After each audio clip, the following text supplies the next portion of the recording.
Once upon a time, there is the Mind. And then comes the Mind Extreme. But now, there is the Mind Soulmates. And I'm Stella. This is Tarrant from Meeple University. We are going to talk about mainly the Mind Soulmates by boardgame. And this is the latest release for the Mind, but we're gonna also compare with the other two, the Minds. And starting with the Mind. Indeed. So the Mind was pretty big in the When it was out. in the meetup circuit a few years ago. Yeah. Very simple to teach. Very. Very basic components, and a good bit of fun to play. So the game was fundamentally all about laying these cards, which run from 1 to 100, down in the correct order. And depending on the level, each player would have a certain number of cards in hand. And then you would all have to stop talking and place the cards in the correct order.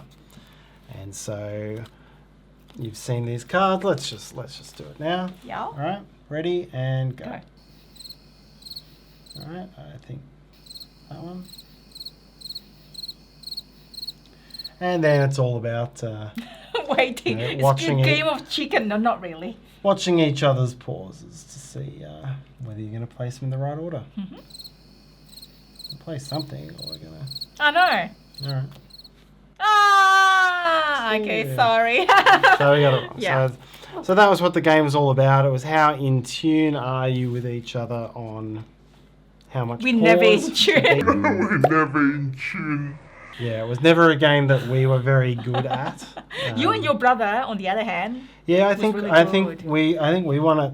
My brother and I won it the first time we played it with each other, and I don't think we Wow. got past level No, 4. no, never. Like we don't even pass level 1. Anyways, that is the Mind. So that was the basic Mind. I think it played over 12 levels. You would have a number of lives. You got these throwing star tokens as well. If everyone was getting stuck, you could spend one and discard your lowest cards and then just keep going. Now, the second one in the series is the Mind Extreme. So it plays similarly with the Mind, but there are some cards that are face up and some face down. Yeah, the major part of the game is that there are 2 separate decks. There you go. So there's a red deck and there's a This white got mixed, deck. unfortunately. There you go. And so the central new premise of the game is that you get confused by the fact that one of these decks runs from bottom to top and one of them runs from top to bottom. Well, And this so you've time, got to yeah. keep track of both of them. Mm-hmm. Then there are... It also it otherwise plays the same, but it introduces some blind levels, where in this case, for example, all right, you've got to run the white ones go up from 0, but they're blind. So you play the cards face down, but you play the red cards face up. So it just adds these couple of extra things to the game. Extra challenges which you and your brother should play and see how it goes. So that was the Mind Extreme. It didn't really give you any other way of dealing with the blind scenario. It just introduced it. Now, there is the Mind Soulmates. Now, this is this year's release, I believe, and I had to ask NSV, the publisher, to send me English rulebook, which doesn't actually come with this particular game. Yes. It's German rules, and this introduced the Sia character, which when you read the rulebook, I was like, okay, that doesn't really add a lot. But then when you play it, there is one extra mechanic that you probably didn't expect that would be there, but is there, which is puzzle deduction. Yes, so the way this particular game works, you actually have many fewer cards than the other Mind games, but you've got a shorter deck. And how it will work, all the cards are always laid face down. Remember how I said with the Mind Extreme, it adds some face down rounds, but it doesn't really change the mechanisms. Now it does change the mechanisms. So in this level, for example, there would be 4 cards from this deck of 50, and one player gets to look at 3 of them. So suppose I'm suppose I'm the seer, I would look at 3 of them. I now know what 3 of the cards in the game are. I can write one hint on this help card. So I would write one of these numbers down. And all right, I know 33 and 35 are close, so I'm probably going to help people out by writing one of those. Oh, I would probably write 35 because, I don't know. Anyways, you don't know what the other card is anyway. Indeed. It could be like 34 and then you're dead. True. Not really. So then you would deal these around to the players, and you would play the mind in the usual way from that point forward, but you would be placing the cards face down. So put them all face down, and then the seer checks. Are they in the right order? Okay, in this case they're not. Seer hasn't shown anyone. If it is incorrect, then or if it's correct, you move on. If it's incorrect, you lose a life, and the seer gives another clue. And then you shuffle up the same cards, you deal them out again, and you play again until you solve the level. So now, instead of just being a random card draw that you're trying to get through, now there's a bit of deduction because you're seeing the same numbers. You start to get new parts of the picture every time you fail. Because, all right, if I'm not the seer, now suddenly I've seen a second card. And I know where that fits versus my first card. I can start to think, all right, there was a couple of cards placed really quickly after each other last time. So I can deduce that, 2/3 of the way through, there'll be a couple of close numbers, something like that. Like you have to be observant of everyone's. Yeah. The game, like the others, has 12 levels. It gets up to, here it's 12 cards. The seer gets to look at 4 of them.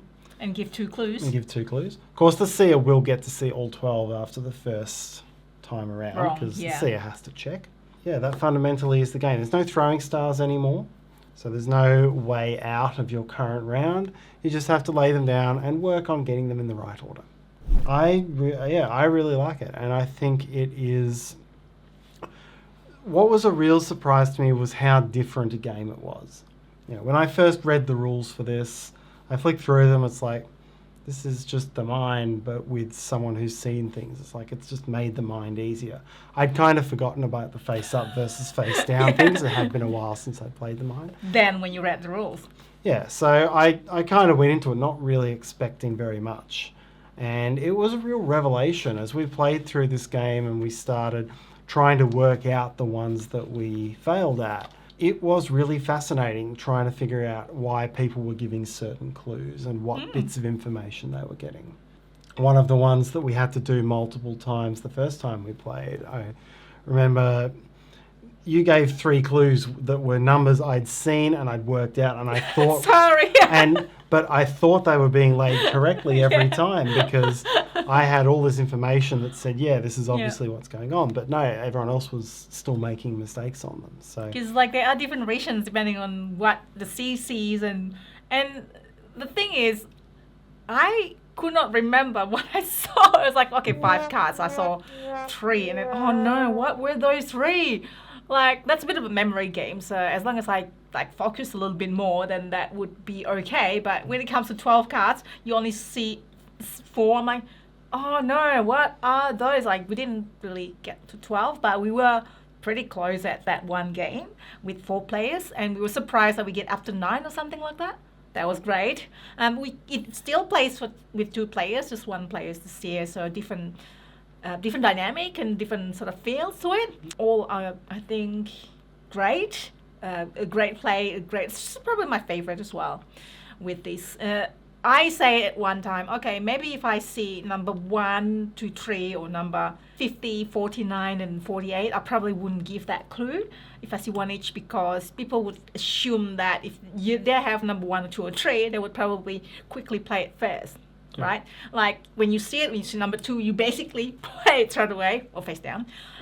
Yeah. But then again, it changes when you get, you see number 1, 2, and 30, for example. Okay, you see number 1 and 2, you probably, if you are to give 2 clues, you probably give 1 and 2 maybe. Or if you get 1 clue, you give number 2. So hopefully somebody that has got number 1's like, oh, okay, that's number 2. I'd probably go the other way. I'd give the 1 so that at least holds the number 2 person up, and they know that they have to wait until the 1 card is gone down. Yeah, so there are different strategies, and that's the thing though. Whatever strategy it is, you're going to have to think like what other people. I probably try to think how Tarrant would think so that we can win the game. If we still think differently, we're not gonna win the game. But at least there's something to go by, not just like waiting. Like how long do you wait? I don't know. And some like when you get 50 card, that's the thing. I made a mistake. I got card number 50. I'll like put my card there like no. Like you're not supposed to do that because I was like, okay, that's giving clue to everyone, body language that you have higher card or the highest card or higher card. I agree. I think it's the best of the lot. I think unlike the Mind Extreme, which was kind of the same game with a More challenge. with a flashy twist to it, Yeah. this feels like a different game, and it feels like a more interesting game. Highly recommended. If you can get a chance to play it, please do play it with friends or buy it. If you are completionist, if you like the Mind, then go get it. I highly recommend this. It's a fun one in our meetup. So we do have board game meetup once every fortnight, every Wednesday. Through meetup.com. You can look us up there. If you happen to be in Melbourne or visiting Melbourne, do check that out and let us know so we can bring this game if you want to play this game or any other games really. We have Facebook group. We talk about something else now. One more thing. We play Board Games Melbourne. So that's our Facebook group. This game has also given us one of the most incredible coincidences, I think, in our board game journey. Yes. 2 consecutive times. So you rotate the seer from round to round. So the first time we played, Stella was the seer in level 4 and level 8. Each time was 2 hints, and each time without doing it intentionally, your 2 hints were 18 and 43. I have no idea. I didn't even remember that was exactly 2 same numbers. Like, what are the chances? And then you mentioned it out. Well, what happened was the first time you gave your clues, I happened to have a hiccup, and so people asked, "Well, what was that?" Yeah. And you said, "Oh, I just have this violent reaction to the year 1843."